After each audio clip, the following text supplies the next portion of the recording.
Welcome to the Old Guy Bourbon Channel. Why do we call it that? Well, because I'm an old guy and that's bourbon. Today, we're reviewing Old Forester 1897 Bottled in Bond. And so what do we know about a bottled in bond? Well, we know that it has to be 100 proof. Can't be 99 proof, can't be 101 proof. It has to be 100 proof. It has to be aged at least 4 years in a federally bonded warehouse. Now, it can be aged longer. It can be aged 5 years, 10 years, 20 years, but it has to be a minimum of 4 years. So we know this bourbon's at least 4 years old. It also has to be from one distiller from one distilling season. So there was a lot of effort went into doing this. And Old Forester, of course, is promoting the 1897 as that's the year it passed. I didn't even drink it yet. I'm already fumbling my words. So this is $50 in Pennsylvania. So let's get into this. That's a nice dark amber color, isn't it? Let's get the nose here.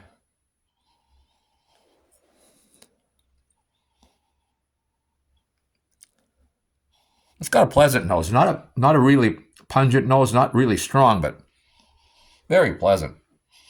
I'm getting some banana, of course, the vanilla, some bright fruits, some oak, some light oak, and there's some floral notes in there. Really a very pleasant nose. I like it. Let's take a sip.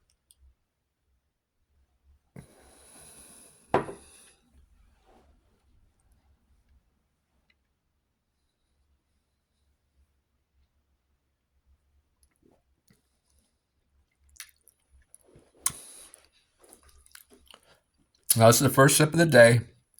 And as I say in most of my videos, that first sip of the day, you get that ethanol, you get that alcohol. And then your palate adjusts to it. And in the second sip, it won't be as strong. But there's definitely some ethanol there, but not overpowering. But I would guess if I didn't know better, I already know, I would guess it was like 100 proofer. Just from that first sip. Again, it's got a nice sweet palate. You get that caramel, you get the vanilla, you get some oak. Of course, you're getting that banana. And that's what I'm getting on a lot of this stuff now, the Brown-Forman stuff. Let's see that nose. I do like the nose. There's, again, the banana, the vanilla, some bright fruits, floral notes. That oak, there's a little something. There's a little something else in there. I'm just not picking it out right now. The second sip.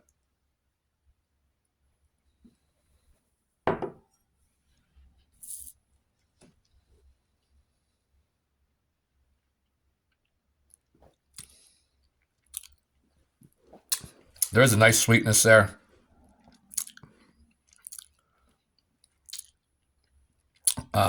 Again, the banana, the vanilla, oak. Get that caramel. And I'm picking up a little bit of spice. It's not overly spicy. Not at all. It's very tasty.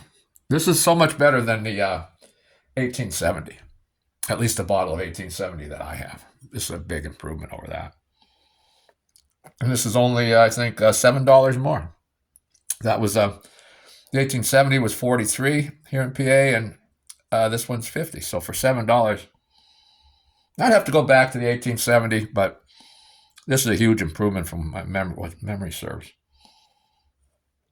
The nose is nicer. I wouldn't say it's a lot stronger, but you know what I'm getting now? I said on the nose I got the banana, the vanilla, the floral note, the oak, some bright fruits. Now I'm picking up a very, very light cherry. Very light cherry note. Let's take another sip here.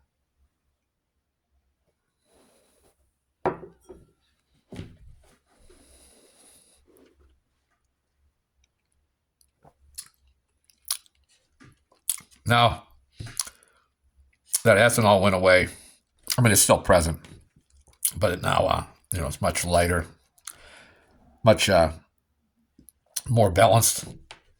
This is now the body on this is a decent body on it. Nice body on it.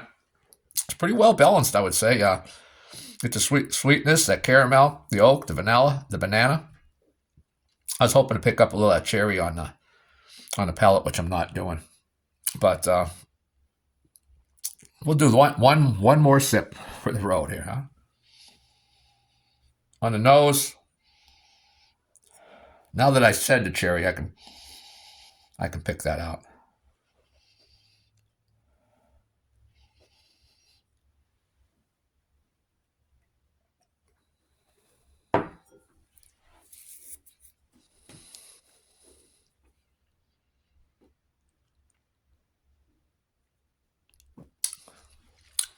That's a nice palate. Banana, vanilla, oak, caramel. Get that corn sweetness. Maybe now I'm picking up some baking spices. And now it's a tasty bourbon. This is worth $50 here. I would recommend this one. I would bypass the 1870, spend the extra $7. Because you're picking up 10 more proof. Better nose, better palate. This finish is still lingering. Now the mash bill on this, it's 72% corn, 18% rye, and 10% malted barley. And of course, I don't know if I mentioned it. I think I did. This is the second expression in the Whiskey Row series. There's four of them in a Whiskey Row. This is the second one. This finish is pretty long. You get that corn sweetness, that oak's there, and then a light spice. So there isn't a lot going on in the finish, but it's relatively long here. And it feels good, good mouthfeel on this thing. So I'm looking forward to the other two expressions in the Whiskey Row series. In the coming weeks, I'll be reviewing those. So please like, subscribe, share, ring that notification bell if you like my videos. Heck, even if you don't, I'd appreciate it. And we'll see what the other two bourbons hold out in this Whiskey Row series. Well, thanks for sticking around if you did this long, and we'll see you next time.